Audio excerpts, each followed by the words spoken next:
बच्चों, आज हम विराम चिन्ह पढ़ेंगे। विराम का अर्थ होता है रुकना, और रुकने की जगह पर जो साइन का यूज करते हैं लिखित भाषा में उसे हम चिन्ह कहते हैं। नीचे दिए हुए वाक्य पढ़िए। अतुल मेरा भाई है। तुम अब तक कहाँ थे? क्यों नहीं, जरूर आऊंगी। ठहर, तेरी यह मजाल। अब बच्चों, इन वाक्यों में देखिए, लास्ट में और वाक्य के बीच में हमने कुछ चिन्हों का यूज किया है।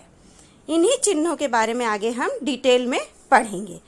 पहला चिन्ह है पूर्ण विराम, दूसरा है प्रश्नवाचक, तीसरा फिर से हमने पूर्ण विराम का यूज किया है, और फोर्थ है विस्मयादिबोधक चिन्ह।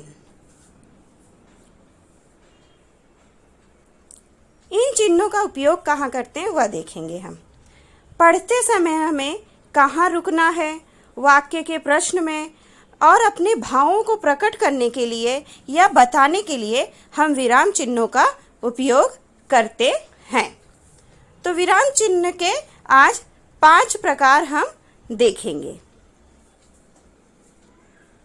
पहला है पूर्ण विराम, दूसरा अल्प विराम, साइन पे भी ध्यान दीजिएगा, पूर्ण विराम की खड़ी पाई, अल्प विराम कॉमा, प्रश्नवाचक क्वेश्चन मार्क, विस्मय सूचक एक्सक्लेमेटरी साइन, इसे विस्मयादिबोधक चिन्ह भी कहते हैं, पांचवा योजक चिन्ह डैश। अब इसके बारे में हम देखते हैं आगे।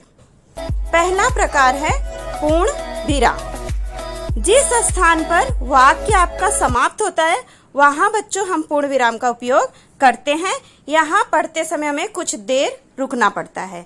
जैसे कि हम फुटबॉल खेलेंगे, उन्हें अपने देश से बहुत प्यार है, तो वाक्य के लास्ट में हमने किसका यूज किया है? पूर्ण विराम का।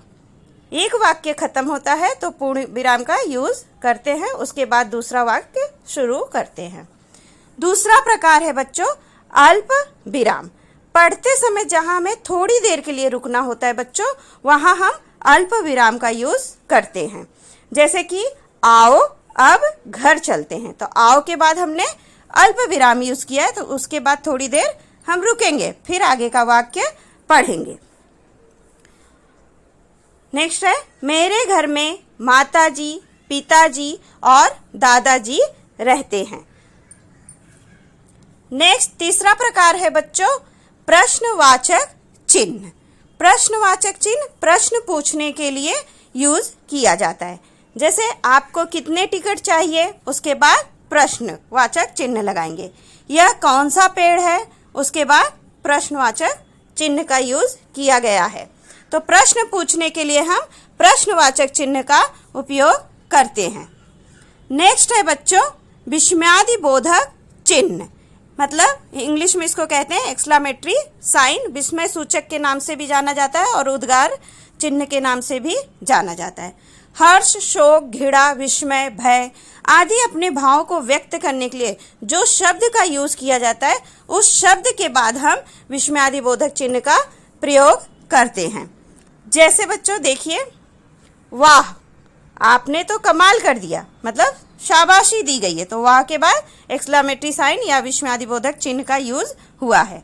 यह स्वर्ण मृग कितना सुंदर है, तो प्रशंसा की गई है।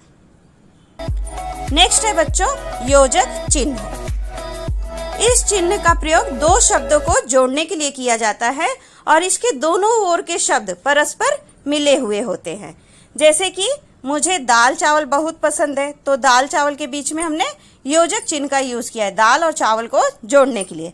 मैंने कम से कम कुछ तो किया, तो कम से कम के आगे पीछे हमने योजक चिन्ह का यूज किया है।